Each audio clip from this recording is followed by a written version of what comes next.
Shalom y bienvenidos a Vía Haftaj Israel, una frase hebrea que significa amarás a Israel. Esperamos que se queden con nosotros, ya que nuestro maestro, el Dr. Baruch, nos compartirá una enseñanza expositiva de la Biblia. El Dr. Baruch es profesor titular del Instituto Zera Abraham, con sede en Israel. Aunque todos los cursos en el instituto se imparten en hebreo, el Dr. Baruch se complace en compartir esta enseñanza en inglés con doblaje al español. Para más información, visítenos en amarasaisrael.org o descargue nuestra aplicación móvil Mi Estudio Bíblico. Aquí está Baruch y la lección de hoy. God is always faithful. Dios siempre es fiel a su palabra, y por lo tanto, si queremos saber lo que Dios está a punto de hacer en este mundo, el mejor lugar para descubrirlo es en la profecía. La profecía nos informa perfectamente sobre lo que Dios va a hacer para que podamos ser parte de ello, o al menos orar por ello, y alabar a Dios por las cosas buenas que Él hace. Y algo grandioso que Dios ha hecho es que Él ha establecido la nación de Israel. Esto ha sucedido en cumplimiento de su palabra. Hace algún tiempo, un buen amigo mío, Cristian Barrio Nuevo, y este servidor, grabamos una discusión en video sobre el tema de que Dios no ha terminado con Israel.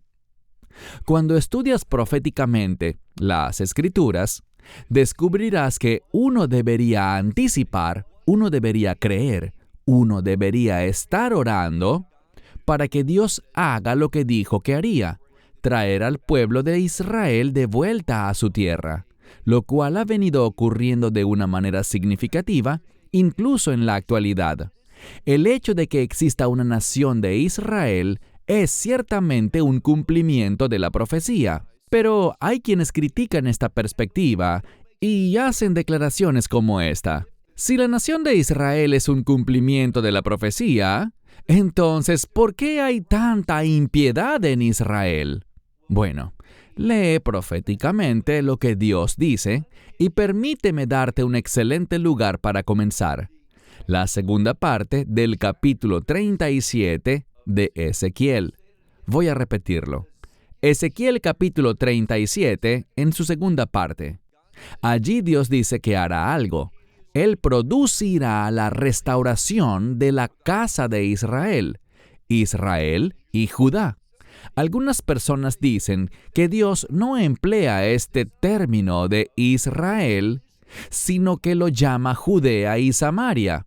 Es cierto que en la Biblia encontramos Judea y Samaria, Yehudá ben Shimrón, pero también Dios usa frecuentemente el término Israel con respecto a la tierra de Israel.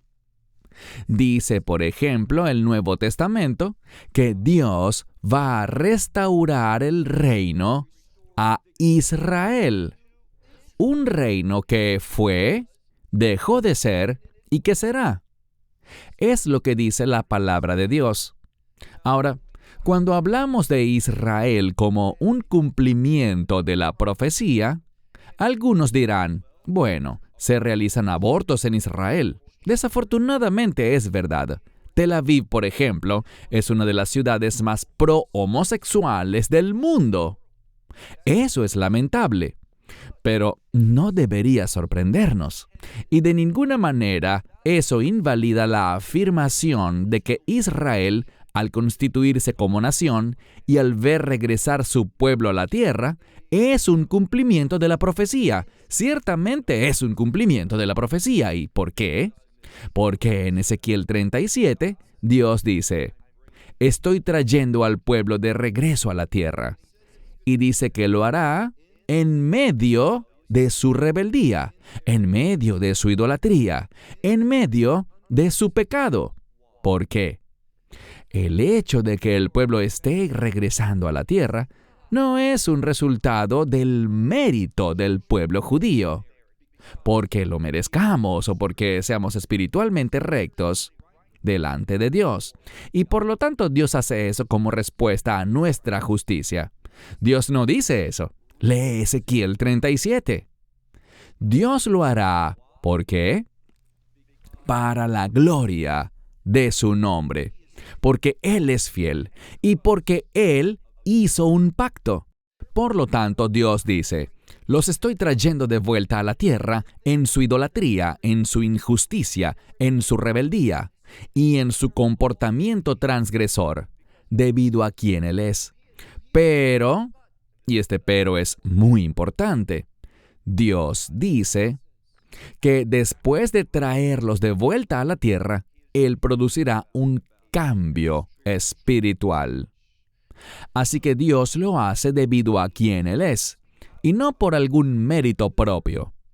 Y permítanme señalarles algo que seguramente la mayoría ya conoce, y es lo siguiente.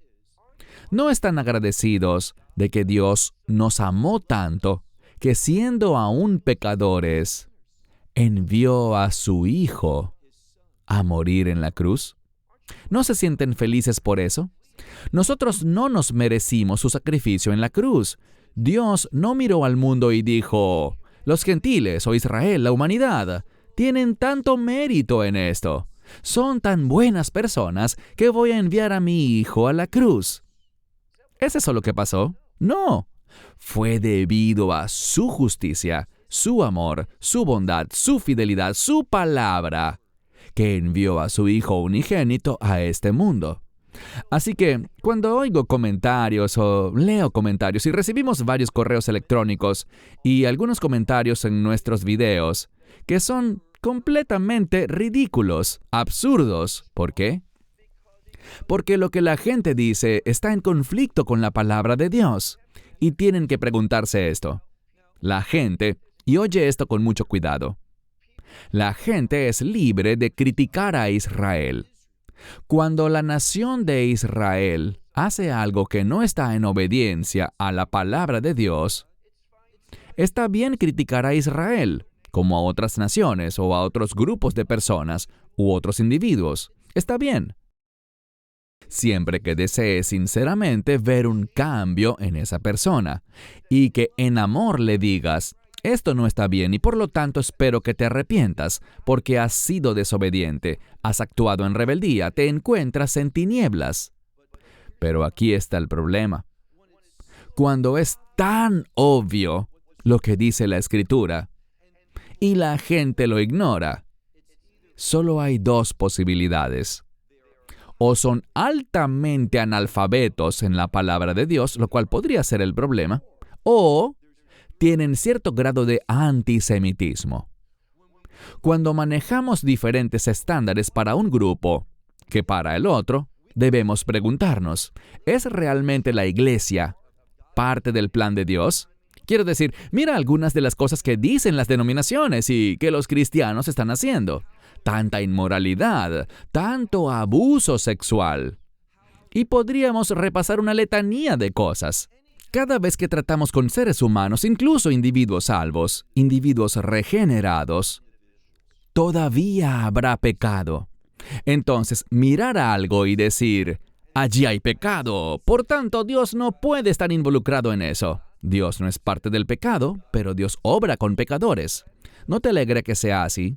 Porque si Él no obrara con pecadores, nadie tendría esperanza. Nada se haría en este mundo. Bueno, toma tu Biblia y ve conmigo al libro de Isaías, capítulo 41. Profecía de Isaías, capítulo 41. Comenzamos este capítulo la semana pasada y vimos que, una vez más, Dios hará algo. Eso fue lo que leímos la semana pasada, que Él traerá un cambio a Israel, al pueblo judío. Y Él traerá un cambio que estará en acuerdo con su palabra profética, con lo que Él dice. Y vamos a ver eso con absoluta claridad en la segunda mitad del capítulo 41.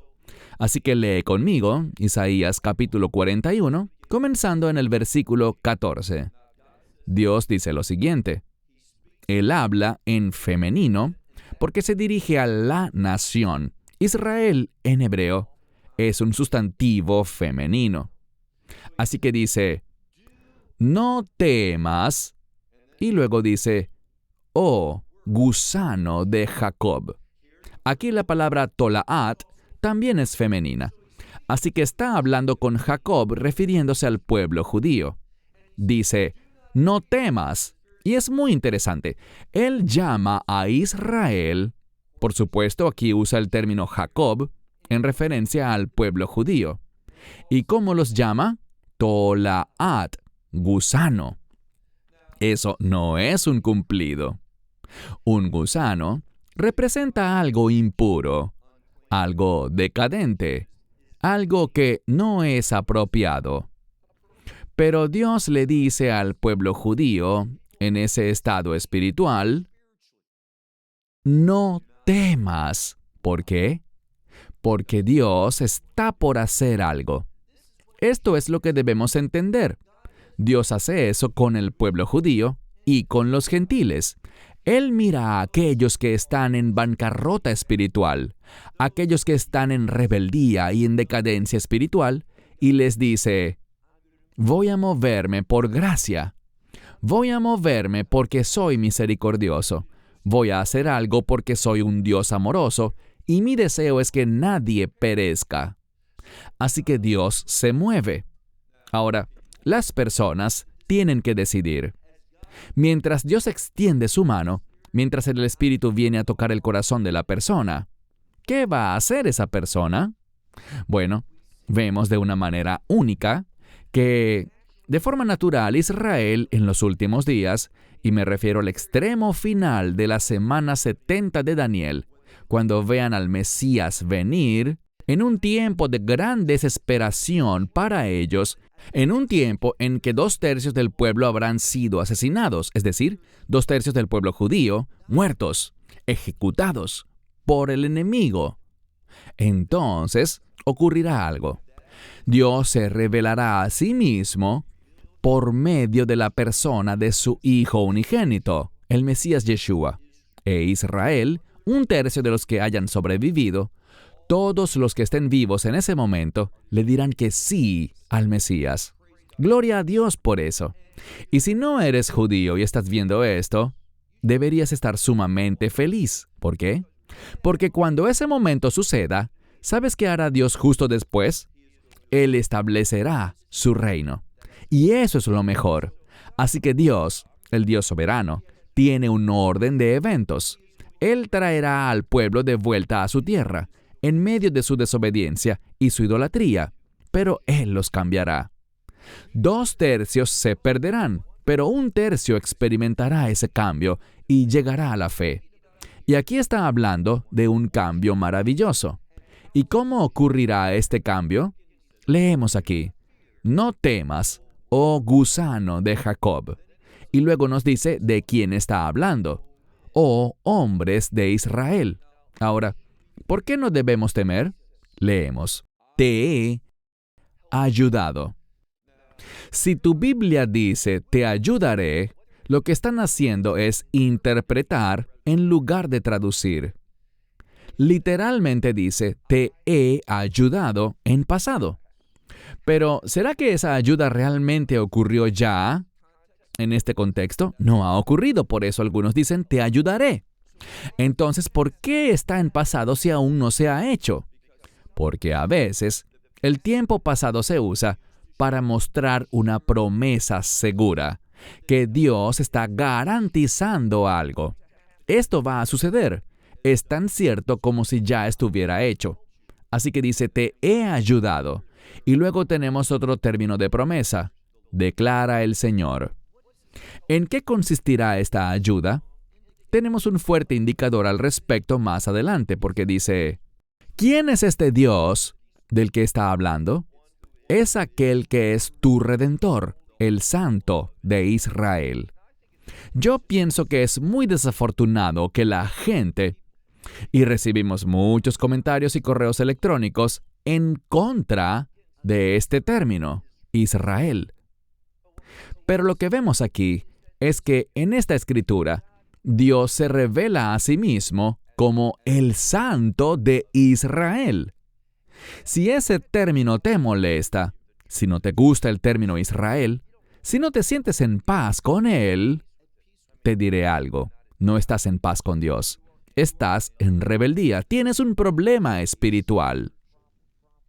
Verás, cuando estás bien con Dios, lo que a Dios le gusta, a ti también te gustará. Lo que Él quiere será lo que tú querrás.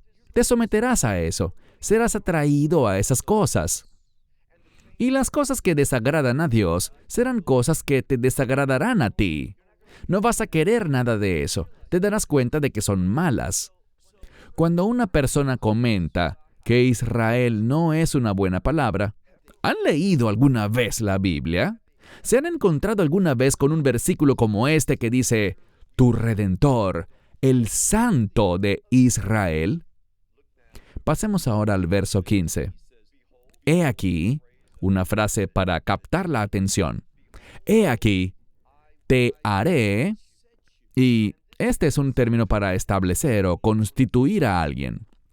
Dice, te haré para, y la siguiente palabra significa un vaso o un instrumento para trillar.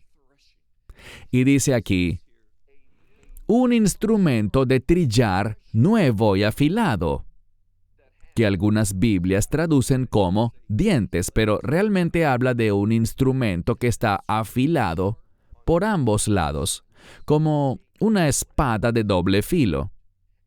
Y le dice a Israel, tú trillarás los montes. Aquí, la mayoría de los eruditos, tanto cristianos como rabínicos, dicen que estos montes, proféticamente una montaña representa una nación o un imperio, quizá una confederación de muchos países. Y lo que dice aquí es que Dios hará de Israel un instrumento de trillar nuevo y afilado.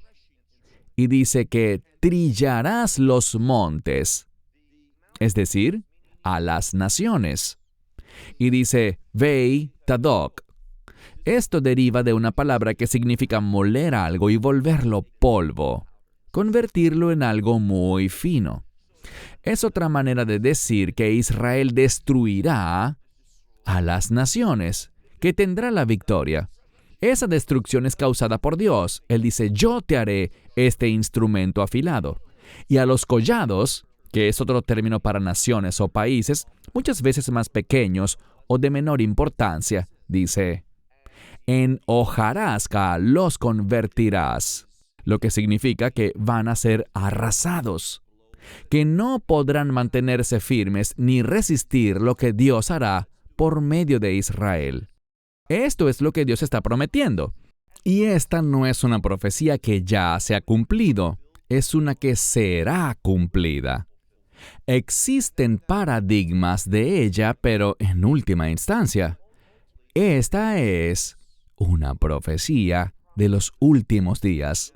Mira el versículo 16 que dice, y aventarás, otro término similar a trillar, dice, y los aventarás, y el viento los levantará. Y la siguiente es una palabra para algo como un huracán, un viento fuerte, un tornado, los arrojará. Y te regocijarás en el Señor. Y de nuevo, por segunda vez, en el Santo de Israel, tú alabarás. Y este no es exactamente el término para alabar, sino para ser a alguien que está alabando dentro de sí mismo. Habla de cómo uno queda abrumado con la alabanza a Dios. Un gran gozo, una alegría que viene desde dentro y luego se expresa hacia afuera. Así que todo esto es significativo sobre un cambio maravilloso que viene para el pueblo judío. ¿Necesitan cambiar? Claro que sí. ¿Pero qué hay de la iglesia? ¿Necesita la iglesia cambiar? Por supuesto. Entonces, ¿queremos decir que Dios no usa a la iglesia o que la iglesia no es un instrumento de Dios debido al pecado en la iglesia? No. Entonces, ¿por qué insistimos en decir eso con respecto a Israel? Especialmente cuando Israel todavía sigue sin creer. Quiero decir, se supone que la iglesia tiene fe. Por eso es que nos convertimos en la iglesia. pero Israel en su mayoría todavía está en oscuridad espiritual. ¿Y quieres condenar y juzgar y decir que Dios no puede estar obrando en ellos?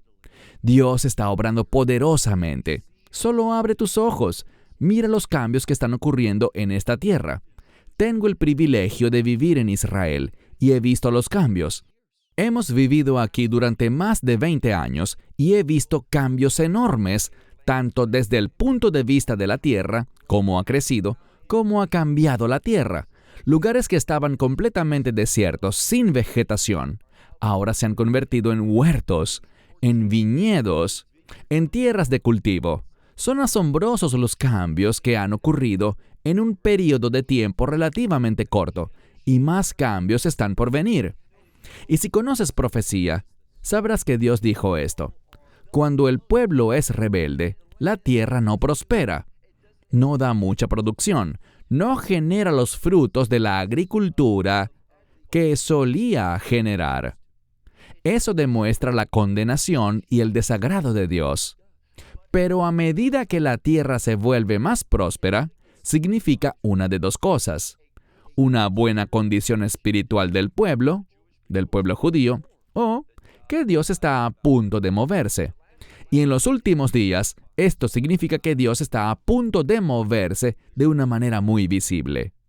Dios no nos ha abandonado. Él no ha terminado su relación con Israel. Pasemos ahora al verso 17.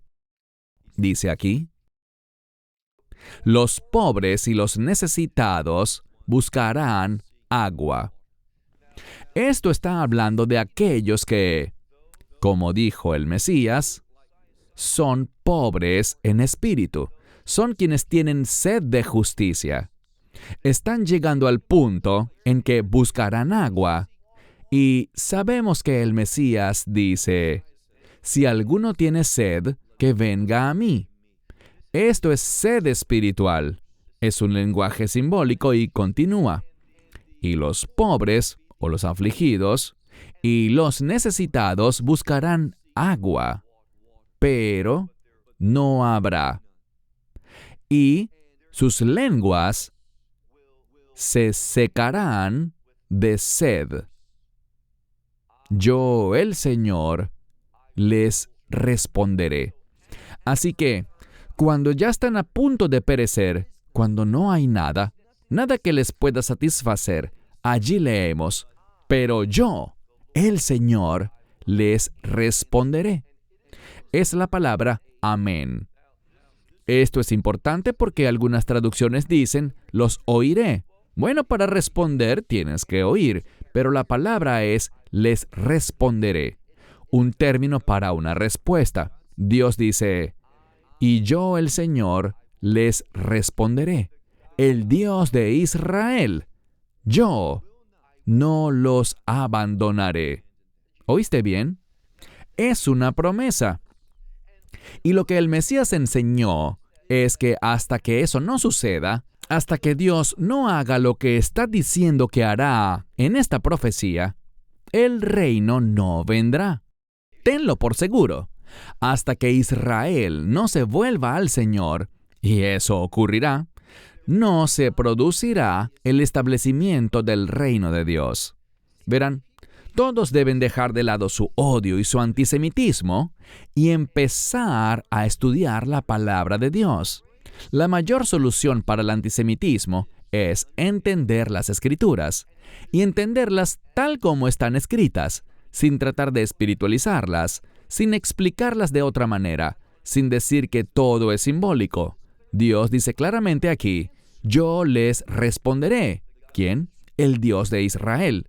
Y no los abandonaré. Verso 18. Ahora habla de este cambio que viene a la tierra y que predice, si entiendes la profecía, predice un cambio espiritual que viene para el pueblo. Versículo 18.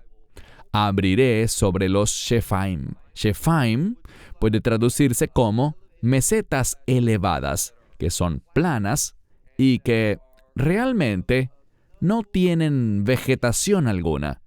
Están desiertas. Pero ¿qué dice Dios que hará? Abriré sobre estas mesetas ríos. y en medio de los valles haré brotar manantiales de agua. Dice, haré del desierto un lago de agua. Y de la tierra seca, dice, habrá manantiales de agua. Así que esta sed, nadie puede saciarla sino Dios. Y el pueblo podrá estar muy seco. La tierra podrá estar muy seca. Lo ha estado, pero está cambiando. Por ejemplo, Israel hace unos años firmó un acuerdo en el que Israel suministrará agua a Jordania. El rey Abdalá habla muy despectivamente de Israel como nación. Él difunde la propaganda del odio musulmán. Él afirma todo eso y está muy de acuerdo con ese movimiento. Pero cuando tiene sed, toma el agua de Israel. Y creo que eso es muy interesante.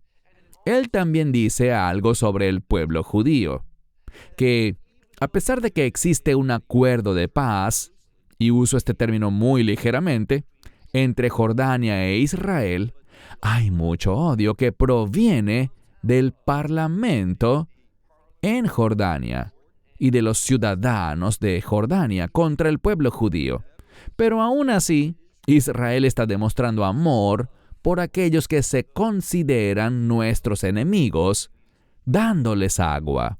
Bueno, Dios hará algo maravilloso. Él nos dará agua en abundancia. Mira ahora el versículo 19. Y pondré, o haré, le daré al desierto, esto también puede significar tierra baldía, pondré en el desierto el cedro o el ciprés, la acacia, el mirto y el olivo. Los pondré en el Arvá, que significa también tierra desolada o desértica. Y también, aquí está, Berosh, este es el cedro o el ciprés. Y el pino o el olmo. Y luego tenemos la palabra teashur. Y esto es algo que algunas Biblias traducen como boj. No lo conozco. Otros dicen que es una especie distinta de árbol de ciprés. Así que tenemos el cedro, el ers o árbol de cedro, y el ciprés, el berosh, y otro tipo de árbol que se menciona aquí. Todos estos serán plantados por Dios y colocados allí, en estos lugares muy desolados y desérticos. Todos estos árboles a la vez. Verso 20. Con el fin de... ¿Por qué Dios está haciendo esto? Porque Él es fiel. Con el fin de que ellos vean y sepan y presten atención y se vuelvan sabios todos juntos. Es lenguaje poético, y lo que Dios está diciendo aquí es que así como Él pondrá todos estos árboles, y está sucediendo hoy, se están plantando árboles en lugares en los que uno pensaría, no te molestes en plantar un árbol en ese suelo. Lo hacemos y crece, y se convierte en un bosque frondoso. ¿Por qué? Por la fidelidad de Dios. Y así como Dios está plantando todos estos árboles a la vez, dice aquí que la gente verá esto, la gente lo sabrá y prestarán atención y se volverán sabios todos juntos. Pero, ¿qué es lo que entenderán? Que es la mano del Señor la que ha hecho esto. El Santo de Israel lo ha creado. Es la tercera vez que vemos el término el Santo de Israel. Yo me pregunto si estas personas que tienen tanto odio por el pueblo judío, por la nación de Israel, yo me pregunto si alguna vez oran al Santo de Israel. Si acaso saben que Dios restaurará el reino a Israel. Entendamos que la Biblia es muy clara, y cuando alguien hace declaraciones llenas de odio e inexactitud, eso dice mucho sobre la escasa comprensión que tiene esa persona de la Biblia o que es un completo antisemita.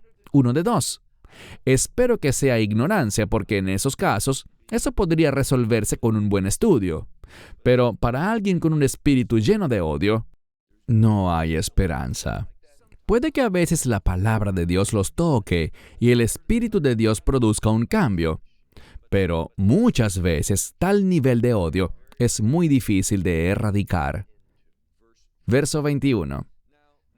A partir del verso 21, Dios estará haciendo un cambio.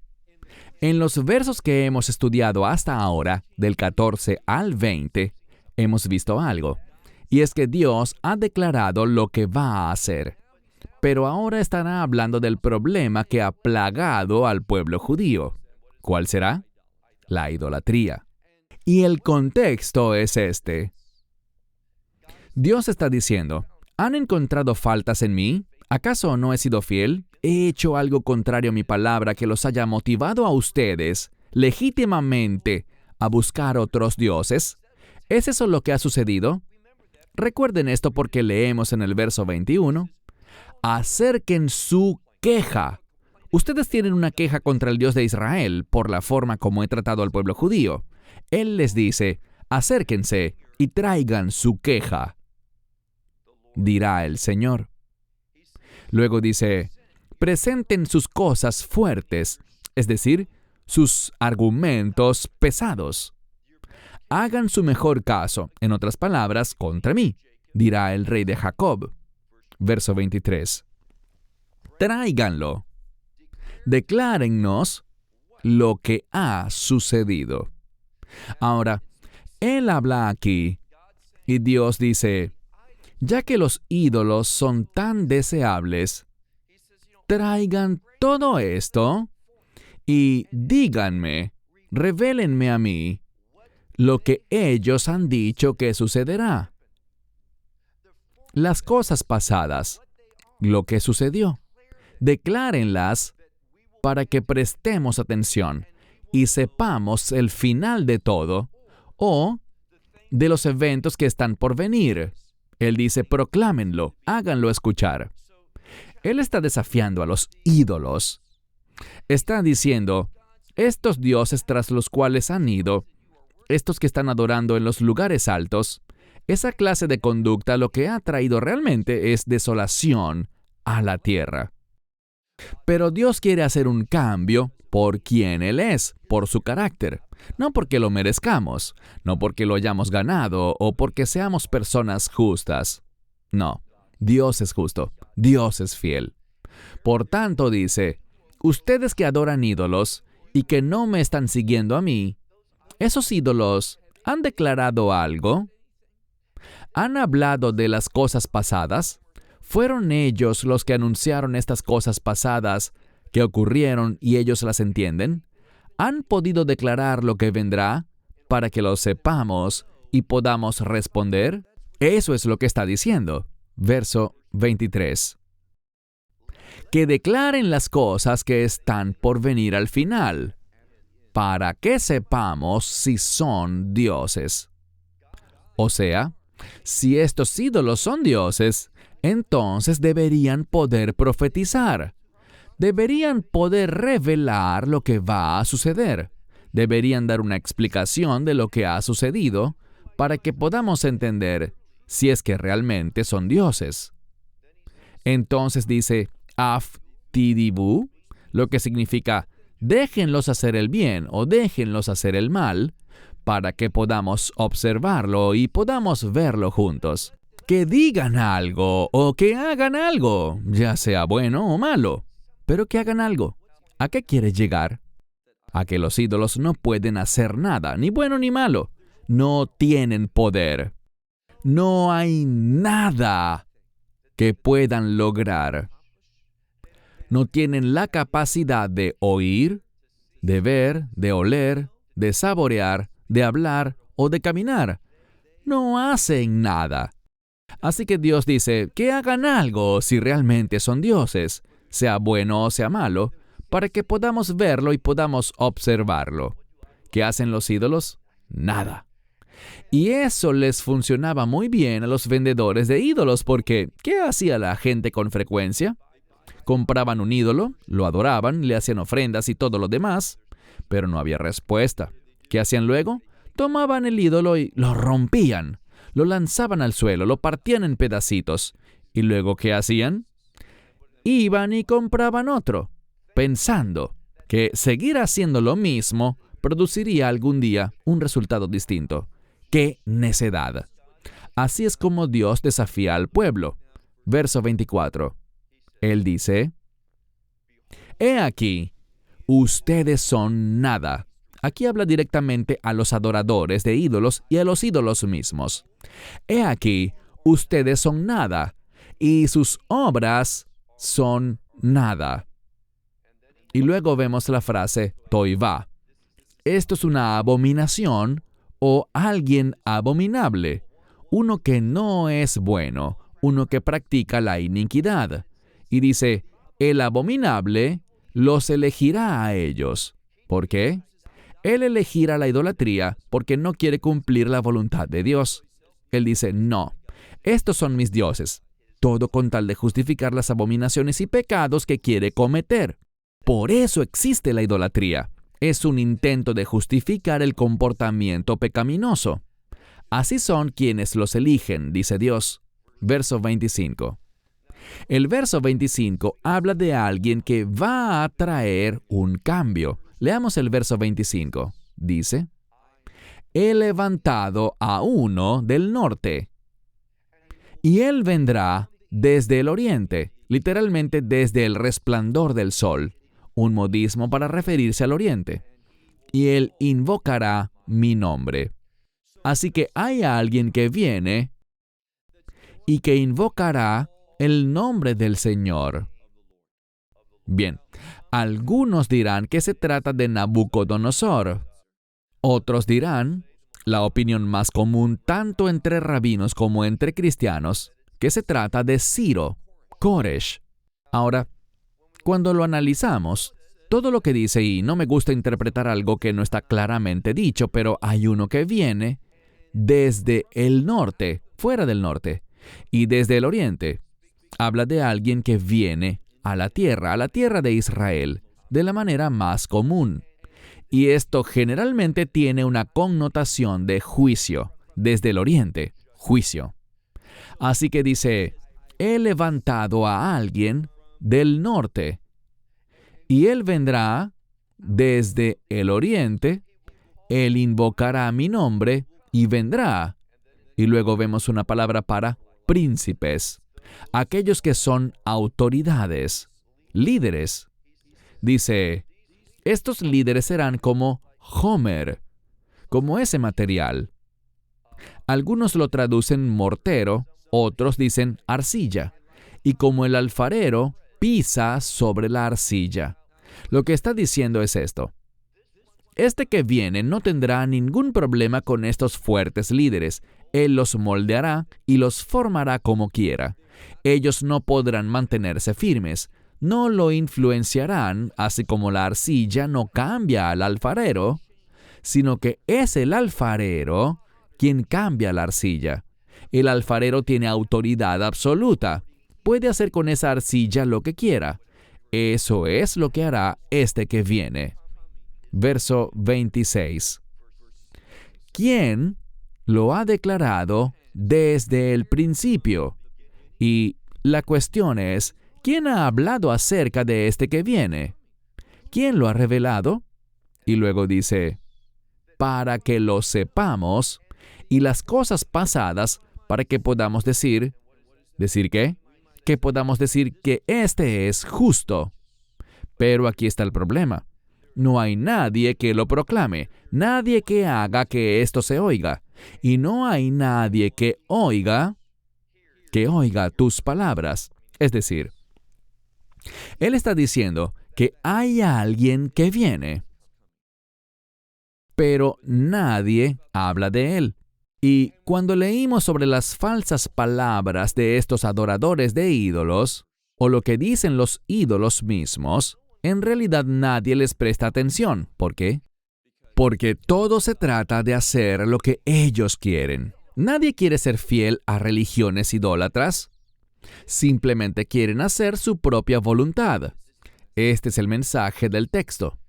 Existen dos tipos de personas. Unos son los que obedecen a Dios. Los otros son adoradores de ídolos, pero en realidad solo buscan hacer lo que quieren. Los ídolos son solo una excusa y un pobre intento de justificar su propio pecado. Esto es lo que está diciendo el texto. Verso 27. Ahora dice, Rishon de Zion, el primero en Sión. Lo que dice aquí es que Dios está obrando y hay alguien que será el primero en Sión. Tendrá preeminencia, será el primero, el central en Sión, es decir, el rey de este reino. He aquí, mirad todo esto. Para Jerusalén habrá uno que proclame estas cosas. Y la palabra para uno que proclama es nevaser, que es la forma hebrea de decir un evangelista. Hay alguien que viene que traerá una buena palabra, una palabra de salvación, la palabra de un evangelista, un predicador del evangelio. Esto es lo que dice aquí, alguien que trae buenas noticias. Y luego dice, verso 28, miré, y no había ninguno. Dice, debería haber alguien que proclame esto. ¿Quién será el que anuncie estas cosas buenas que voy a hacer? Pero miré, y no había nadie haciéndolo. Y entre ellos no había consejero. Otra manera de entender esto es que estos ídolos no estaban revelando lo que Dios estaba haciendo. No estaban proclamando de qué se trataban las promesas de Dios. Aquel a quien Él enviará, aquel que proclamará la salvación, y no solo la proclamará, sino que la llevará a cabo. Miré, y no había ninguno de estos individuos hablando de esto. Ninguno de ellos aconsejó sobre esto. No había consejero. Les pregunté para que respondieran, para que devolvieran una palabra, para que respondieran, y no lo hicieron. No tenían respuesta para lo que Dios estaba haciendo. ¿Por qué? Porque no estaban interesados en las cosas de Dios. ¿Por qué? Leamos el último verso. Dice, he aquí todos ellos aven. ¿Qué es aven? Es una palabra que significa maldad, injusticia, aquello que está en conflicto con la voluntad de Dios. Así que todo esto lo que está diciendo es que estos adoradores de ídolos, los ídolos mismos, todos están relacionados con la injusticia. Porque solo cuando nos sometemos a la voluntad de Dios, nos preocuparemos por la justicia. Cuando hacemos nuestra voluntad, seremos obradores de iniquidad, maldad e injusticia. Así que Él dice, he aquí, todos ellos son malvados. Y dice, no hay nada, efus, nada de sustancia, absolutamente nada de sus hechos. Y sus imágenes fundidas son ruach vetohu, lo que significa que son aire, viento y confusión. Nada bueno sale de ello. Así que esto habla de la fidelidad de Dios. Él traerá un cambio. Y aquellos que no están en su palabra, confiando en su palabra, estableciendo cosas en sus vidas basadas en su palabra, serán tal como los ídolos. Sin sustancia, nada bueno podrán hacer. Cero revelación. No pueden hablar la verdad. No son nada en absoluto. No tienen más importancia que un viento que sopla. Y al final, lo que traen es tohu, confusión. Dios deja muy en claro aquí que Él es el arquitecto del cambio y que lo que Él hará con el pueblo judío, con la tierra de Israel, es traer una transformación espiritual antes del establecimiento de su reino. Dios está obrando con Israel y lo vemos proféticamente una y otra vez. Así que si quieres saber lo que Dios hará, estudia profecía. Shalom desde Israel. Shalom from Israel. Esperamos que te hayas edificado con el mensaje de hoy y lo compartas con otros. Te invitamos a seguir nuestros estudios cada semana por este canal y por el portal de YouTube de Amarás a Israel. También puedes descargar nuestra aplicación móvil gratuita, Mi Estudio Bíblico. Finalmente, para obtener más información sobre nosotros, visita nuestra web amarasaisrael.org, donde encontrarás otras conferencias de Baruch en audio, video y texto. Hasta el próximo programa. Que el Señor te bendiga en Yeshua HaMashiach, Jesús el Mesías, mientras caminas con Él. Shalom desde Israel.